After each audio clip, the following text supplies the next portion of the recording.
지난 15일이었죠. 대법원이 현대자동차가 파업에 나선 개인에게 동일한 손해배상 책임을 묻기 힘들다는 판결을 내렸습니다. 대법원이 노동자의 손을 들어준 셈인데요. 국회에서 논의 중인 노란봉투법 핵심 내용과 유사하다고 볼 수 있는 취지의 판결이란 의견이 많습니다. 이번 대법원 파업 손배선 판결의 쟁점 짚어봅니다. 부산 노동권익센터 노동권익부 유성경 공인노무사와 함께합니다. 예, 어서 오십시오. 반갑습니다. 자, 현대자동차가 비정규직 노조조합원 4명을 상대로 제기한 손해배상 청구 소송. 1, 2심에서 20억 원, 연대에서 배상을 하라. 이 원고 승소 판결했던 원심을 깨고 자, 사건을 일부 파기환송을 했습니다. 핵심 내용부터 좀 짚어보죠. 네, 법원은 정당하지 않은 쟁의행위에 대해서는 불법행위 책임이 성립한다고 보고 있습니다. 이러한 손해액을 산정하는 데 있어서 그 범위와 분담에 있어서 개별 조합원과 노동조합 모두 연대 책임을 져야 한다는 것이 법원의 입장입니다. 예. 이번 현대자동차 사건에서는 개별 조합원의 책임 제한 정도를 정함에 있어서 개별 조합원이 노동조합에서 지위와 역할, 그리고 쟁의행위에 참가하게 된 경위와 네. 정도, 그리고 손해 발생의 기여도를 따라서 달리 판단해야 된다는 것이 주 내용입니다. 그렇군요. 파업으로 인한 손해를 그 노조와 조합원이 동등한 범위에서 부담을 하는 것이 부적절하다는 것이죠. 범위를 정할 때 있어서 그 조합원이 정당성을 판단하고 만약에 파업에 참가하게 된다면 예. 조합원이 정당성을 판단함에 따라서 파업에 참가할까 말까 매우 어려운 판단이 그렇죠, 있을 수 있고요. 그렇죠. 예. 예, 그로 인해서 오히려 노동상권이 제한되고 위축될 수 있습니다. 알겠습니다. 예. 자, 그 같은 날이었죠. 예, 쌍용자동차가 노조를 상대로 제기한 그 청구 소송 결과가 나왔어요. 이 내용 짧게 좀 보죠. 네, 쌍용자동차 사건은 손해액을 산정할 때 있어서 손해액에 직접 상당 인간관계가 있는 손해라고 보기 어려운 네. 파업 복귀자에 대한 지원금을 손해액에서 빼야 한다는 것이 주 내용이었습니다. 예. 파업 복귀자에 대한 지원금은 의무 사항도 아니고 네. 또 노동조합에서 예측하기도 어려운 사항이기 때문입니다. 그렇군요.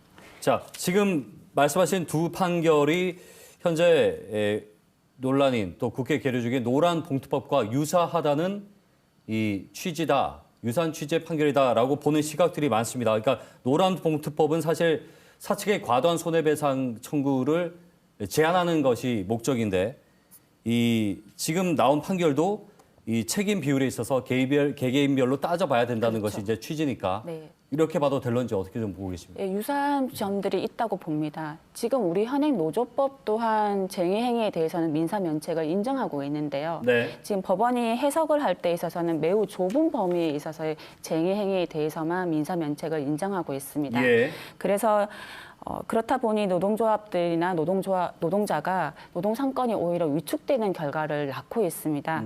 그래서 노란봉투법은 폭력이나 파괴 행위로 인한 직접 손해가 아닌 경우에는 손해배상을 청구할 수 없도록 하고 있고요. 예. 또 노동조합이 계획한 쟁의 행위라면 개별 조합원에게 손해배상 청구를 할 수 없도록 하는 네네. 것. 그리고 설사 노동조합에게 손해배상 책임이 인정된다 하더라도 노동조합의 존립을 불가능하게 할 정도의 손해배상 청구는 허용하지 않도록 하는 네네. 것을 주 내용으로 하고 있습니다. 그렇군요.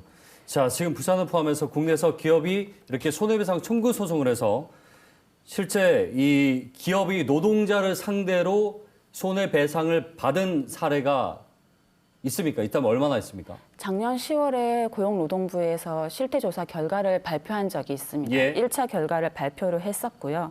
당시 결과 자료에 따르면 기업들이 소송으로 청구한 금액이 3천억 원에 가깝고요. 예. 인용된 사건만 해도 49건이고 그러니까 총 금액이 사건들의 네, 네, 청구한 금액이 3천억 원에 가깝고 거기서 인용된 사건, 네. 그러니까 법원에서 인정된 인정한 사건이죠. 것이? 49건이고 인용액만 350억 원이 넘는다고 합니다.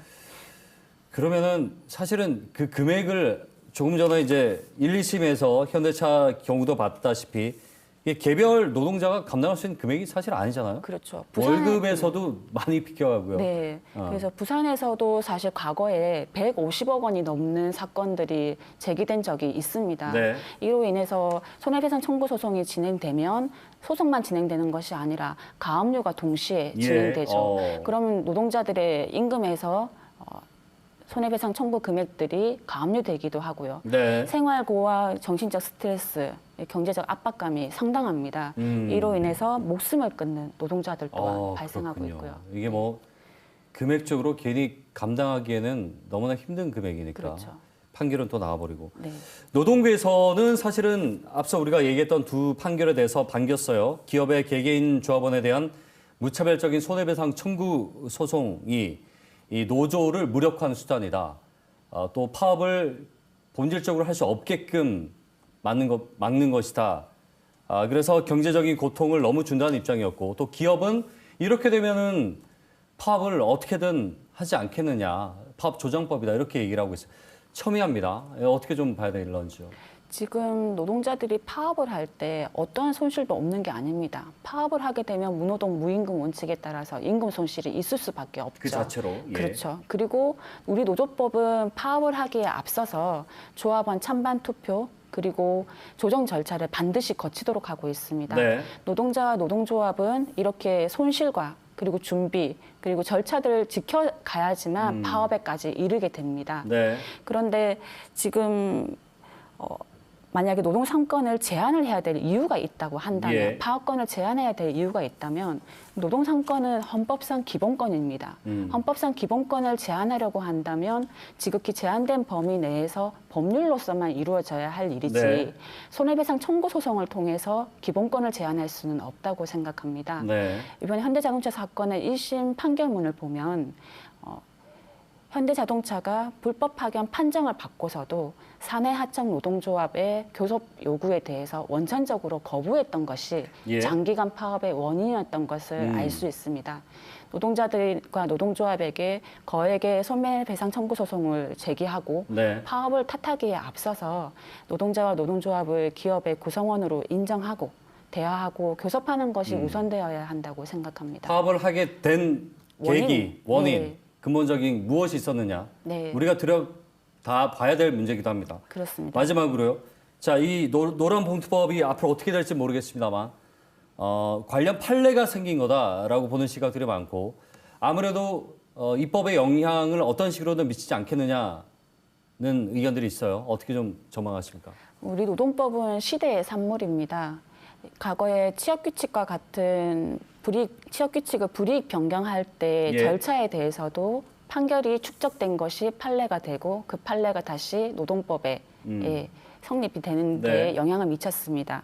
지금 노조법의 적용과 해석에 있어서 오히려 노동자와 노동조합의 이제 단결권, 그리고 단체 교섭권, 단체 행동권을 침해하고 위축시키는 결과를 낳고 있고 예. 사용자의 부당 노동 행위를 인정하는 결과를 낳고 있다면 예, 알겠습니다.